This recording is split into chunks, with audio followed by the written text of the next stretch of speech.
Hi everyone, happy to be back today for a new video, and this time, as you see, we are not going to look at one picture, but we're going to look at multiple pictures. And I think it's a common problem for you guys. You went for a session, let's say here a parade, you may end up with 200, 300 pictures. You want to go and treat all of them. You have made some cutting maybe before, but then you need to adjust all of them. If you have the same type of condition here, I stay more or less at the same position. I change a little bit, but let's say you have a shooting where you are in a studio, the light is almost the same every time. You can just think about how can you edit one and then apply for the rest, and that's how I will show it to you right now. For the Lightroom users, this is the sync settings, but I think right now, as usual, Darktable is doing it a little bit differently. And it's giving you, to my opinion, a little bit more control about what you can do with that. With that said, let's jump into how do we do it. So for example, I already edited one image that will enable me to show you one thing first. On the left panel here, you have a panel, a module that is called history. If you just look at the history, basically it's whatever you have done on the image when you edited it. It can be thousands of different steps. Usually it starts with, I think, until this 9 or 10 steps. Then it will, I would say, add it when you add those your steps. So here it's come from, I would say, default, by default when you open your image. And then this is what I've done to the image. I just did like a few steps just for the sake of this demonstration, but the history can be very long. So one thing that you can use here is what they call compressed history stack.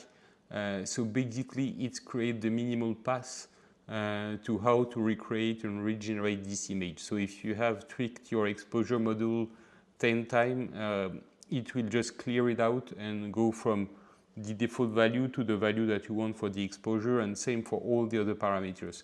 Here it's quite clear and it's quite clean, so there is no need to compress this history. Once again, it will just save a little bit of time, but it's not a deal breaker on that. So here you are doing one edit. Based on this edit, if I go back to Lighttable, I will save you a lot of time now, and you can use this time to watch my video, guys.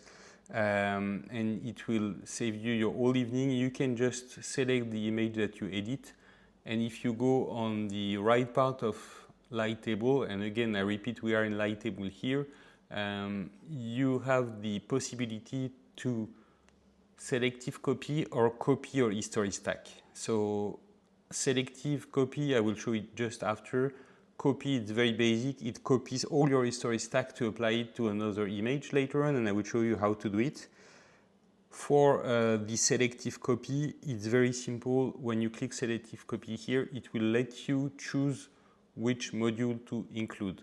So for me, this is very interesting if you are, let's say, in the same light conditions, but you don't want to apply the lens correction, for example, because you change your lens in the meantime, or let's say you know that your color balance changed a little bit, but your exposure shouldn't have changed.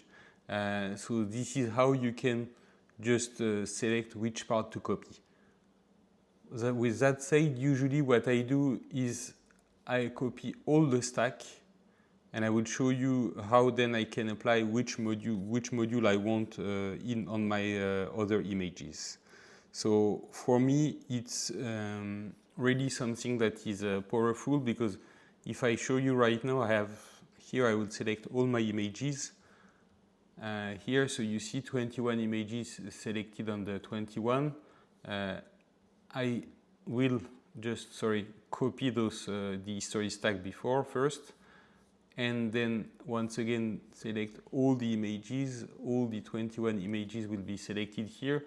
And then I have two options here. I have the selective paste or the classical paste.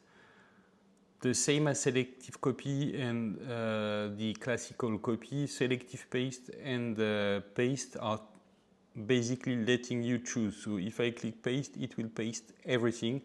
If I click selective paste, you see it will enable me to select whichever module I want to apply. Again, it's only my take, but I would strongly advise you to do a full copy and then a selective paste based on maybe different condition of your images.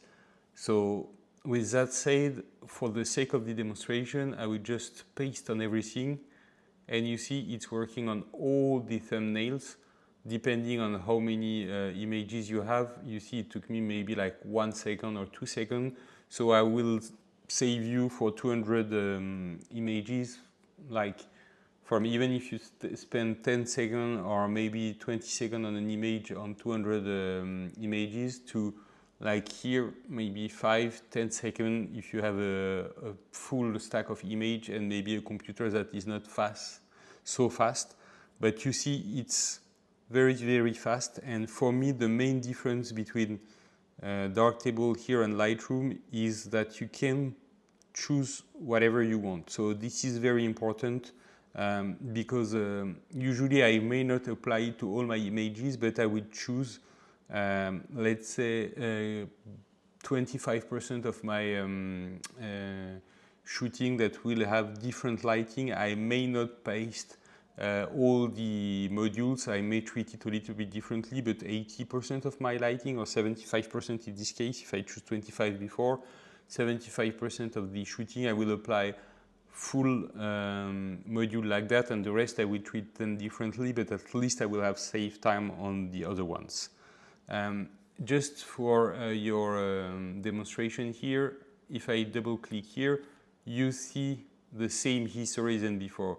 So this is really a basic copy-paste of all your history, all your images. And you see also that it may not be perfect. I may need to tweak it once again, but at least it did 80% of the job already on the image, and I can just come and tweak the different things.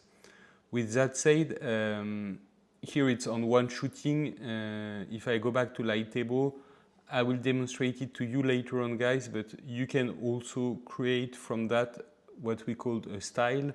And if I go back here on this image, I can create a style which is more or less the same approach, but that can be reused later on a different role that you can name it, you can do different things with that, but I will do a full video on that a little bit later on that will help you also to understand it a little bit more. So here, just to conclude on this quick video, you saw that in a couple of minutes I've been able to edit 21 images. I could have been 200, 300, it would have been already also quite fast, and I would encourage you to use this type of things. On the next video, guys, that will come very soon also, I will share with you in the same approach when you have 200 images, let's say a wedding, this parade, you want to share your image quickly. I will show you how you can mass export your images with some watermark, with this type of editing already for, let's say, a print or a web display. So how we can really have the accelerated workflow for these 200 pictures, but please stay tuned for the next episode on that. Thank you very much for watching, and if it saved you some hours of editing, please don't hesitate to comment, leave a thumb up, and of course subscribe. I would really appreciate it. Thank you very much, guys, and see you soon.